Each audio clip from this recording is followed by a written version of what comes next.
Olá a todos os nossos ouvintes, meu nome é Luan Duarte, o seu host, e nesse exato momento começamos mais um episódio do nosso podcast Horizontes Inquietos. O título do episódio de hoje é O Holocausto, Responsabilidade e a Desumanização. Sejam todos muito bem-vindos novamente a mais um episódio e espero que estejam bem à vontade enquanto nos ouvem. Seja na sua casa, no trabalho, onde vocês preferirem, onde vocês quiserem. E como muitos de vocês, ou todos na verdade, já sabem, somos um podcast que encara temas difíceis, mais necessários, para entender como o mundo que vivemos funciona e quais caminhos foram trilhados para que chegássemos onde chegamos como sociedade, né? E mais uma vez, com bastante seriedade e respeito, falaremos e discutiremos um pouco sobre um dos capítulos mais sombrios da história humana e de boa parte de suas civilizações ao decorrer da história. Como já foi dito no título, vamos falar sobre o Holocausto e, dentro do tema, genocídios. Como sociedades chegam ao ponto de justificar a eliminação de grupos específicos e, mais importante, né, o que podemos aprender para evitar que isso se repita. Fique com a gente para entender sobre esse assunto tão delicado e essencial que muitos, não só dos nossos ouvintes, mas como boa parte da sociedade também não conhece muito. Então, vamos esclarecer vários pontos hoje aqui para você.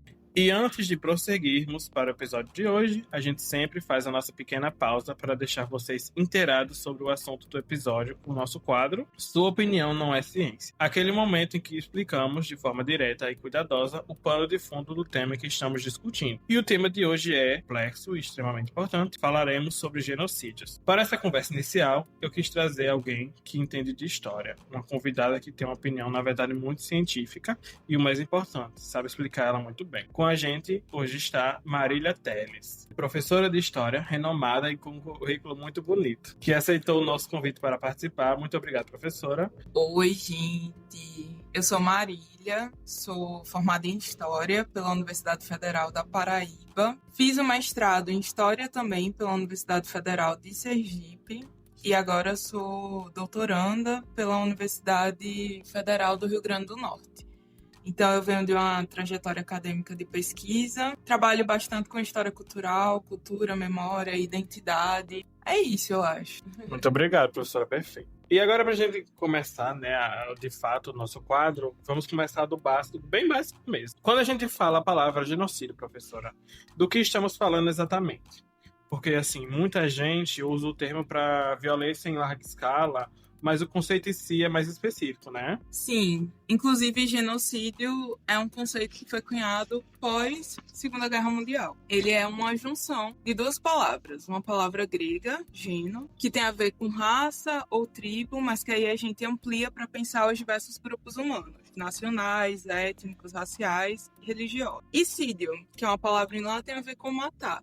Então, é dessa mesma junção que vem outras palavras que a gente já ouviu, como feminicídio, que é essa assassinato por conta de questões de gênero, ou episteminicídio, que é essa coisa de você não considerar, não legitimar conhecimentos que não sejam os conhecimentos tradicionais da cultura ocidental. Então, a palavra genocídio, ela está especificamente vinculada ao assassinato de pessoas ou de grupos humanos, quer seja por questões nacionais, étnicas, raciais ou religiosas. Perfeito, professora. Quando nós falamos sobre genocídios, falamos também de grupos humanos sendo desumanizados, reduzidos, estigmatizados. E para alguém que não faz ideia de como esse mecanismo funciona, professora, a senhora pode explicar como narrativas, propagandas e discursos públicos conseguem transformar uma população inteira em alvo? E por que essas narrativas são tão efetivas, mesmo em sociedades aparentemente avançadas e alfabetizadas? Tem dois destaques nessa pergunta, né, que eu fiquei pensando quando você falou. O primeiro é que, de fato, a violência não é algo que acontece da noite para o dia. Ela é uma construção. E o segundo é o fato de pensar em sociedades avançadas. Porque é exatamente a própria noção de civilização que permeia essa diferenciação entre os grupos. O que é que eu quero dizer com isso? Eu quero dizer que a experiência, por exemplo, do Holocausto e de outros genocídios que aconteceram no mundo é uma experiência resultado de uma perspectiva de relação de sociedades diferentes em que uma sociedade se sente superior à outra. Então, essa própria noção de sociedade avançada avançada, ou de sociedade civilizada, ou de por que o povo é tão civilizado, tão pra frente, e mesmo assim comete atos de violência. Então, a primeira coisa, eu acho, assim, o primeiro mecanismo é o da diferenciação. A partir do momento que um grupo humano se sente superior, melhor, ou mais evoluído que outro grupo humano, você já abre uma porta para violência. E aí, junto com isso, você vai ter um movimento, às vezes, da ciência de legitimar, que foi o caso do que aconteceu no período do Holocausto, que você vai ter as teorias raciais legitimando.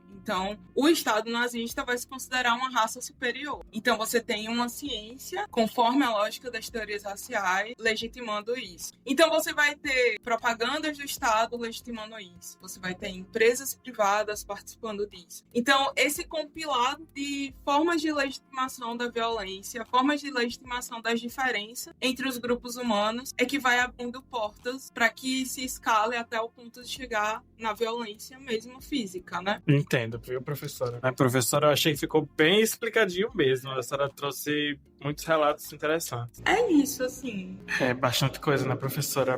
Mas a senhora explicou perfeitamente. Eu, como entendo um pouco ainda, elucidou muitas coisas e eu imagino que o público também tenha se sentido desse jeito. E agora, depois da professora Marília nos esclarecer as nossas dúvidas e nos explicar o que são os genocídios, os conceitos, os fundamentos, como a história os retrata, como a história os estuda. Vamos dar continuidade ao episódio com o nosso outro especialista que eu vou apresentar agora. Para nos ajudar a compreender tudo isso, trazendo uma opinião mais socióloga, hoje temos a presença ilustre de um renomado professor, mestre através do programa de pós-graduação em Ciências Sociais da UFRN, graduado em Ciências Sociais também pela UFRN e muitas outras coisas, não é, professor? Bem, pessoal, desde já queria agradecer a participação aqui no podcast. É sempre importante estar falando sobre temas desde os meus 18 anos, a minha adolescência, que eu sempre interessei justamente por questões de sociedade, né? Investigar, por que existe pobreza? Por que existe desigualdade social? Por que existe a guerra?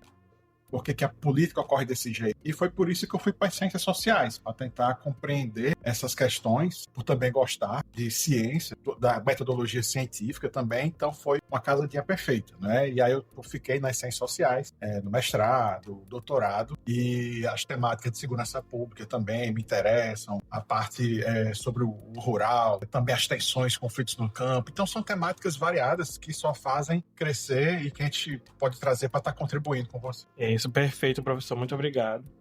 No episódio de hoje, vamos abordar um dos eventos mais devastadores e fundamentais para a compreensão da história contemporânea, o Holocausto. E junto disso, o tema de hoje é por que os genocídios acontecem e como podemos aprender com a história e evitar que ela se repita. Professor, do ponto de vista sociológico, quais foram os principais mecanismos sociais que permitiram que o Holocausto fosse aceito ou pelo menos tolerado por grande parte da população da Alemanha? É interessante a gente perceber que naquela Alemanha da época, nem todo mundo tinha a ciência do que o próprio governo alemão estava fazendo em si.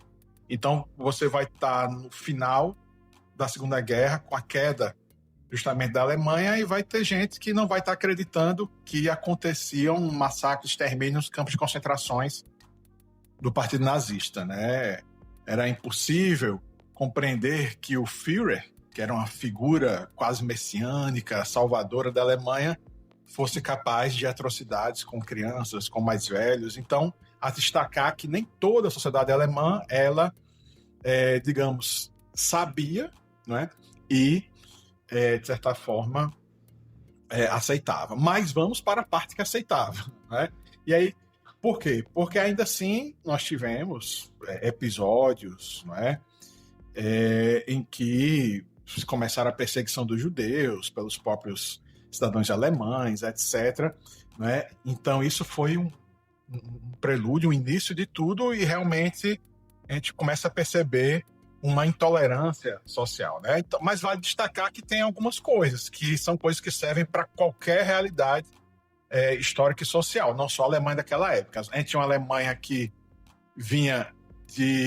estava em crise econômica também, então tinha crescentes índices de desemprego.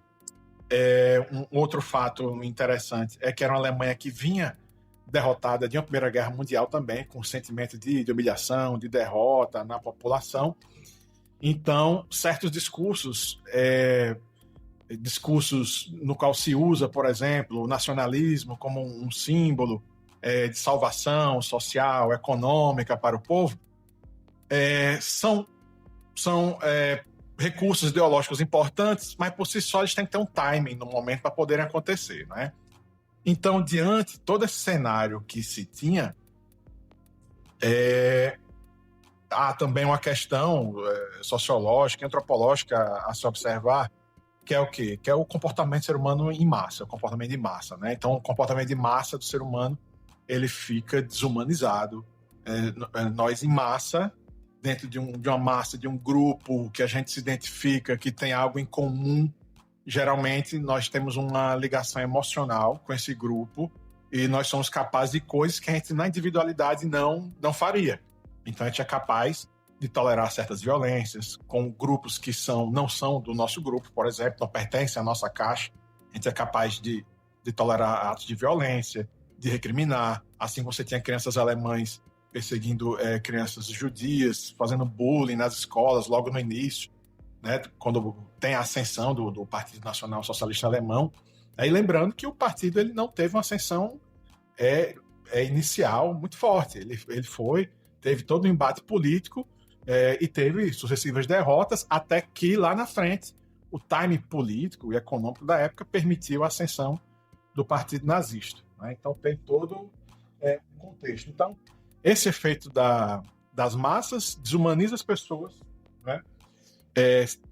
A razão, as pessoas não se interessam pela razão, mas sim por ideias comuns, por comandos que um grande líder, que no caso a figura do Führer, né, como vai ser o Hitler, isso faz com que se crie um contexto em que hoje em dia a gente não tolere, né, a violência, mas que naquela época acabava se tolerando e muitas vezes se praticava a tolerância. Só para fechar nessa primeira pergunta, inclusive a polícia que era formada pelos nazistas, quando eles ocupavam territórios, eram compostos por pessoas comuns, eram pessoas que trabalhavam nos supermercados, nas padarias, e eram polícias que acabavam executando pessoas também. Então eram pessoas comuns que depois passaram a ser da força policial nazista e elas mesmas acabavam exterminando crianças, idosos, e elas tinham que criar algum tipo de racionalização para fazer algo que no momento anterior para elas não faria sentido, era cruel, né? Mas é justamente isso, é a ideia de você agora estar dentro e ter um pertencimento de uma massa ideologicamente ali fundamentada em valores em comuns, etc. Você tem um pertencimento a uma caixa, né? Uma caixinha, e quem está fora dali, você acaba sendo desumanizando aquelas pessoas, né? Eu queria falar um pouquinho sobre uma citação até bem famosa, professor, que o senhor já deve até ter ouvido falar, que retrata e conversa muito bem com esse tema, a citação do filósofo Edmund Burke. Ele disse, dentre muitas outras coisas, que lá pelos anos 1700, na verdade, que um povo que não conhece sua história está fadado a repeti-la. E que me lembra também a citação de Karl Marx, que ele diz: a história se repete, a primeira vez como tragédia e a segunda vez como farsa. Na época da faculdade do senhor, que o senhor estudava, se falava muito sobre isso, sobre essa ideia de genocídio, de como isso afetaria a sociedade como um todo. Sim, e é interessante que a gente sempre estuda, né? E desde quando a gente é adolescente, que a gente estuda história, geografia, sociologia, filosofia, a gente estuda como se fossem fatos passados e que não se repetem, né? Mas aí no que nós vamos convivendo, vamos compreendendo as dinâmicas políticas que vão se alternando, e com todo o movimento que existe de extremismo, né, ao redor do mundo, que retorna, não como algo localizado, mas sim em nível mundial mesmo, né?